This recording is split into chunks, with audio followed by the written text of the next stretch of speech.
Magandang araw po sa inyo lahat. Ito po ay nakakaiba sa iba't ibang video na aking ginagawa.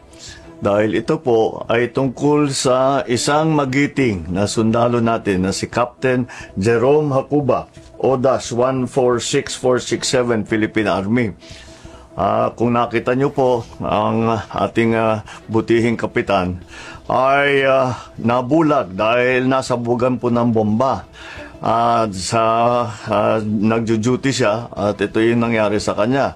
Ngunit pagkatapos siyang nabulag, ay nabigyan siya ng tinatawag na CDD or Complete Disability Discharge. Ibig sabihin, hindi na siya pwede sa military dahil nga hindi na siya pwede sa combat operation at nabulag na nga siya. Nung nakita ko yung video niya at pinag-isipan ko yung mga nangyari sa kanya, parang hindi tama.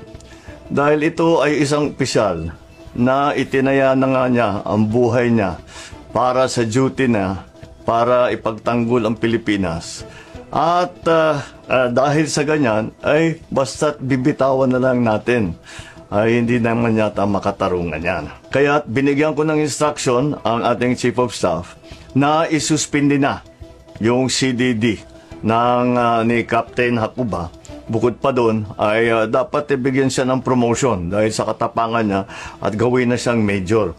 At maghanap po tayo ng mga iba't ibang posisyon na pwede pa naman siya yung ating mga tinatawag na the major adaptive duties. Kasi kahit kahit nabulag na po, marami pa ring duty na pwedeng gawin ng isang sundalo, lalong-lalo na sa isang sundalo na may 15 years na experience. Maraming maidadagdag at maitutulong sa atin yan. In-instruction ko rin ang ating Secretary of National Defense na pag-aralan ulit itong polisiya natin para hindi naman mangyari ulit ito na ang isang sundalo natin na nasaktan dahil sa sakripisyo niya, dahil ginagawa niya ang duty niya para ipagtanggol ang Pilipinas, ay basta't pagka nasaktan ay basta't bibitawan na lang natin. Hindi naman tama yun.